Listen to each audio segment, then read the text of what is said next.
I'm Roger Baker, Executive Director of the Stratfor Center for Applied Geopolitics at RANE, a global center of excellence for geopolitical intelligence and analysis.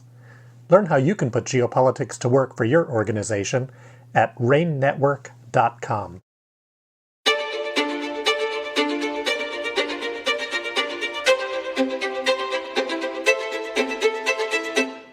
Hello and welcome to RANE's Essential Geopolitics podcast. I'm Emma Kami and I'll be hosting today's episode. The October 7th attack in Israel and subsequent response has quickly become a worldwide issue, with many countries around the world vocally weighing in on the conflict. In East Asia, the emerging conflict in the Middle East also has geopolitical implications, and the region is very much split on the issue. Naturally, each country is shaping policy to suit their respective national interests, but this has varied widely in the region. Here with me today is Nate Fischler, Asia-Pacific analyst at RANE. Welcome to the podcast, Nate. Hi, Emma. Thanks for having me. Thanks for coming on.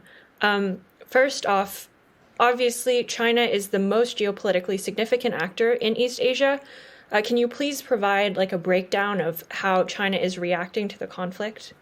Yeah, sure. So, in my opinion, China's reaction has been very interesting. On October 7th or shortly afterwards, they came out with a pretty boilerplate neutral statement decrying violence against civilians. They did not name any party, so this was a very neutral sort of hands-off statement by China initially.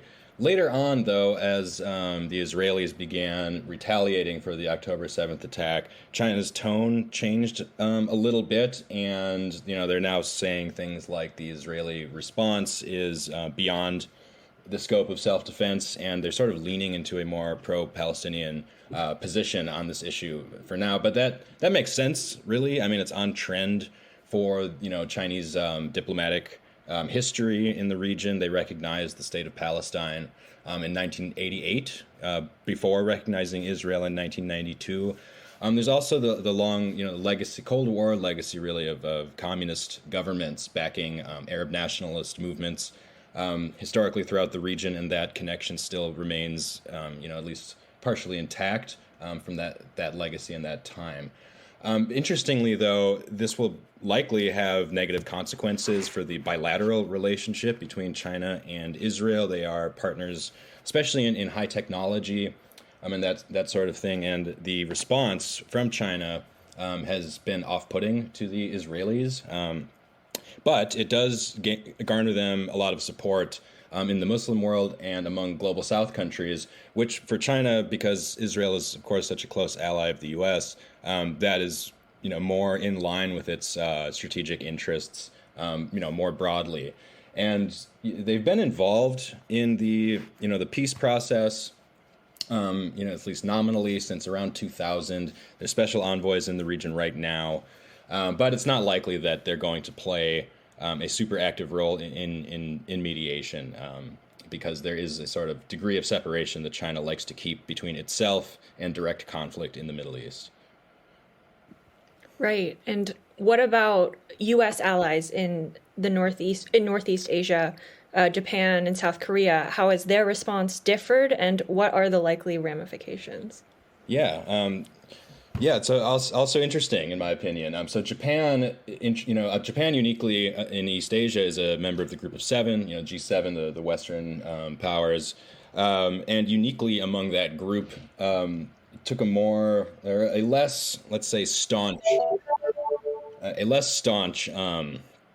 reaction to the attack than its allies. So, of course, most of the G7 condemned the October 7th attack as terrorism, condemned the Hamas militant group.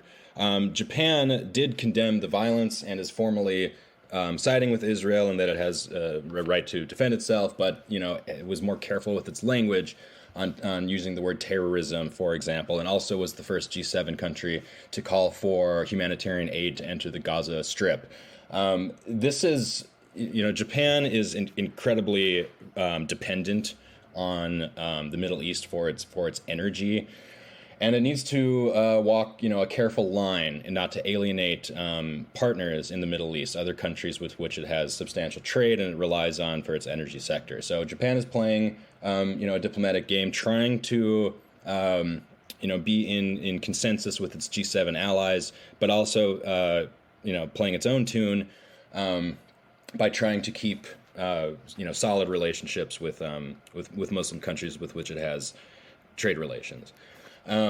South Korea, on the other hand, has taken a more neutral, a purely neutral stance on this issue. They call for an end to violence. They condemn violence against civilians, and are calling for a ceasefire. And South Korea, similarly to Japan, has stakes in the Middle East in terms of its energy. So both of these countries, while definitely aligned with the United States in the Pacific, in their own neighborhood, the democratic world, if you want to put it that way, on this issue, of course, they're worried about their own interests. They do not want to be alienating energy partners in the Middle East.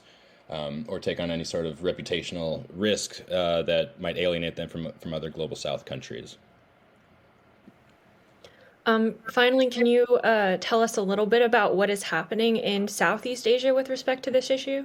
Yeah, another interesting region. So Southeast Asia, more diverse, more countries to talk about than we previously have. I'll start with Thailand. So Thailand, among the nationals who were kidnapped and taken hostage by the Hamas militant group, in fact, if memory serves, the Thai nationals are number 2 or number 3, around 19 or 20. Thai guest workers working in the Israeli agricultural sector were kidnapped on October 7th. The Thai prime minister, the Thai government has no formal connections to Hamas. They're trying to go through Malaysia in order to negotiate the release of the hostages. This is an issue I'm watching very closely, and there's no observable progress on getting the Thai hostages released. So that is what Thailand is working on. And then that brings us to Malaysia, who is working with Hamas, or is in communication with them anyway, to try to get these hostages released. Malaysia and Indonesia, being the Muslim majority countries in Southeast Asia, have taken the most, let's say, definitive approach to this issue. Both of them side with the Palestinians. Neither of them have relations with Israel. They regard the attack being caused by the root cause of the historical situation in that disputed land. And they're interestingly taking sort of a leadership role in the Muslim world, especially Malaysia. Some of the Arab countries in North Africa, have been normalizing relations with Israel or moving in that direction. And this, in a way, has opened up a little bit of a leadership role in the broader Muslim world for Indonesia and Malaysia to take a stance. And especially Malaysia has taken a very, very staunch position supporting the Palestinian side. Other countries in the region, Singapore, for example, condemned Hamas and condemned terrorism, more in line with the Western line. Vietnam and the others, they don't typically want to be involved in this, and they also gave out statements, taking a neutral line, calling for an end of hostilities and the like. Most of these countries, all of these countries, maybe, it would be in their interest for this to stop. There's the energy concern. There's the issue of social disorder, which, they're worried about protests in some of these countries. And I'll also mention that the Philippines also took a more sort of slightly pro-Israel line by acknowledging affirming or stating its right to defend itself. And the Filipino hostages are also being held in Gaza. So the Southeast Asian response has not been a unified one at all. All of the countries we've talked about thus far are, tracking this issue and pursuing it along the lines of their national interests, and I very much expect that to continue.